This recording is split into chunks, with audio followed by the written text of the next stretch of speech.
माँ धीरे धीरे दूध की बोतल को कालकोठरी के भीतर बढ़ाती है, इशारा करती है कि आज नया आया बच्चा पहले पिए। लेकिन आदमी दांत भींचे रहता है और किसी भी हाल में मुंह नहीं खोलता। पास खड़ी औरत उसे चेतावनी देती है कि जल्दी पी लो, क्योंकि अगर उसने मना किया तो ऊपर वाली माँ जरूर बेकाबू हो जाएगी। वो बार बार सिर हिलाकर मना करता रहता है। मजबूरी में औरत खुद बोतल से चिपक जाती है, मुंह से बच्चे जैसी आवाजें निकालते हुए दूध पीने का नाटक करती है। उसे लगा शायद इससे माँ खुश हो जाएगी, लेकिन अगले ही पल माँ फिर से बोतल आदमी की ओर बढ़ा देती है। आदमी अब भी नहीं मानता कर माँ पूरी तरह भड़क उठती है। दोनों कुछ समझ पाते उससे पहले ही माँ लोहे का दरवाजा खोलती है और छलांग लगाकर नीचे आ जाती है। पहले वो लड़की को झूठी ममता दिखाती है, फिर सीधे आदमी के सामने आकर गालियां बरसाने लगती है। इसके बाद उसकी टांग पकड़कर उसे काल कोठरी से बाहर घसीटती है, लंबे गलियारे से होते हुए एक गुप्त कमरे में ले जाती है और बिस्तर पर पटक देती है। सामने लगे छोटे से टीवी पर माँ का दूध पिलाकर बच्चे को पालने का ऐड चल रहा था। इधर काल कोठरी में फंसी औरत को एहसास होता है कि जाते जाते माँ लोहे का दरवाजा बंद करना भूल गई है। पूरी ताकत से छलांग लगाती है, किनारे को पकड़ लेती है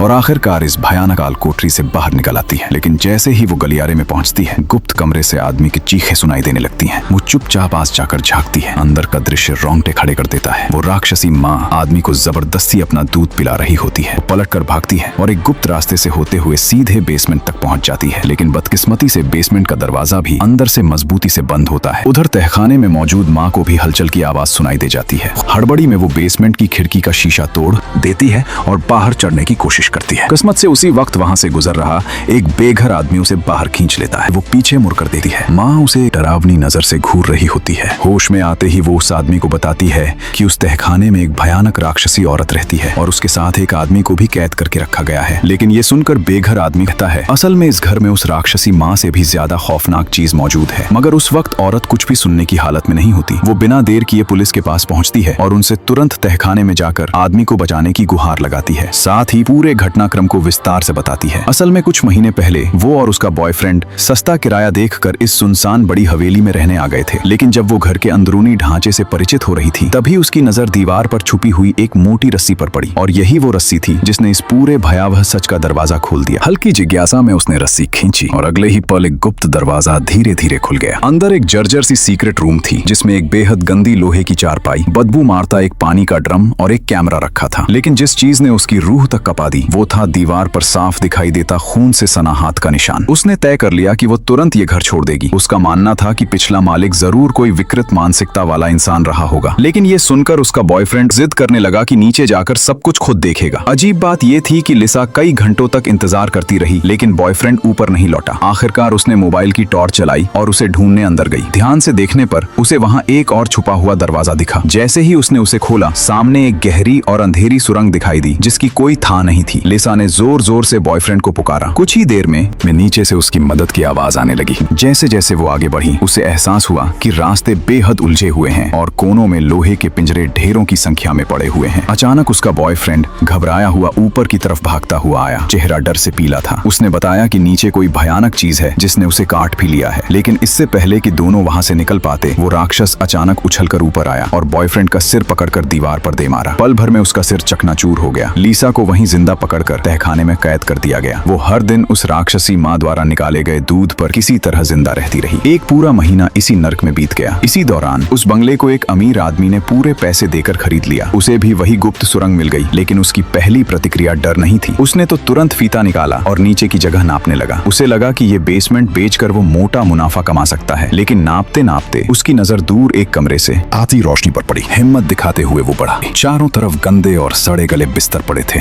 और सामने एक छोटा सा टीवी रखा था, जिसपे लगातार माँ के दूध से बच्चों को खिलाने वाला वीडियो चल रहा था। अचानक उसे लगा कोई अनजान चीज उसके हाथ में पकड़ी मापने वाली टेप को खींच रही है। कुछ ही सेकंड में टेप अंधेरे में गायब हो गई और सामने आ गई वो भयानक माँ। ये देखते ही जैक की हालत खराब हो गई और घबराहट में वो फिसल कर सीधे तहखाने में गिर पड़ा और लिसा के साथ उस राक्षसी माँ का बेबी बन गया। अब जब लिसा किसी तरह वहाँ से बच निकली थी, वो चाहती थी कि पुलिस अंदर जाकर जैक को भी बचाए। लेकिन पूरी कहानी सुनकर पुलिस वालों को ये सब झूठ और मनगढ़ंत लगा। लिसा की हालत गंदी थी और बातों पर भरोसा नहीं हुआ, इसलिए उन्होंने उसे मानसिक रूप से अस्थिर मान लिया और चेतावनी दी कि अगर दोबारा झूठी शिकायत की तो उसे पकड़ लिया जाएगा। इतना कहकर पुलिस गाड़ी लेकर चली गई। मजबूर होकर लिसा ने शीशा तोड़ा, घर के अंदर घुसी, कार की चाबी निकाली और गाड़ी में बैठकर इंतजार करने लगी, क्योंकि वो जानती थी कि वो चीज सिर्फ रात में ही बाहर निकलती है। सच में आधी रात को माँ उसे ढूंढने बाहर आई। लिसा ने सही मौका देखकर गाड़ी पूरी स्पीड में उस पर चढ़ा दी। जब तक वो पूरी तरह निढाल होकर गिर नहीं गई, लिसा बाहर नहीं निकली। इसके बाद वो जैक को बचाने नीचे गई। उधर तहखाने में जैक जान बचाकर इधर उधर भाग रहा था और गलती से एक ऐसी बदबूदार कोठरी में घुस गया जहां औरतों के कपड़ों का ढेर लगा था। तभी पीछे से खांसी की आवाज आई और उसने देखा कि बिस्तर पर एक बीमार सा बूढ़ा आदमी पड़ा है। पहले जैक को लगा कि वो भी शिकार है, लेकिन पास रखी ढेर सारी वीडियो कैसेट देखने के बाद सच्चाई सामने आ गई। वो बूढ़ा आदमी कोई बेबस इंसान नहीं बल्कि एक खतरनाक दरिंदा था जो जवान लड़कियों को पकड़कर यहाँ बंद करता, उनके साथ जुल्म करता और सब कुछ कैमरे में रिकॉर्ड करता था। जब उसे लगा कि उसका सच खुल चुका है तो उसने दराज से बंदूक निकाली। जैक को लगा अब सब खत्म, लेकिन अगले ही पल बूढ़े ने बंदूक अपने ही सिर पर रखकर ट्रिगर दबा दिया। जैक ने तुरंत बंदूक उठाई और भागा, लेकिन जैसे ही वो गलियारे में पहुंचा उसे एक परछाई दिखी और बिना सोचे उसने गोली चला दी। दुर्भाग्य से वो गोली उसे बचाने आई लीसा को लगी। हालांकि चोट जानलेवा नहीं थी। जैक लीसा को सहारा देकर अस्पताल ले जाने ही वाला था कि तहखाने से बाहर निकलते ही दोनों दंग रह गए, क्योंकि जो राक्षसी माँ कुछ देर पहले जमीन पर पड़ी थी वो रहस्यमय तरीके से गायब हो चुकी थी। सोचने का वक्त नहीं था, इसलिए घायल हालत में ही दोनों वहां से जान बचाकर भागे। अभी ज्यादा दूर नहीं पहुंचे थे कि अचानक एक रहस्यमय आवारा आदमी ने उनका रास्ता रोक लिया। वो दोनों को एक छुपे हुए अड्डे पर ले गया और पूछा क्या वे उसी राक्षस से बचकर भाग रहे हैं। उसने कहा कि ये जगह पूरी तरह सुरक्षित है और वो उन्हें यहाँ ढूंढ नहीं पाएगी। इसके बाद उसने उस राक्षसी माँ की खौफनाक सच्चाई बताई। असल में कई दशक पहले एक वहशी आदमी ने तहखाने में कई जवान लड़कियों को कैद कर रखा था। उसी दौरान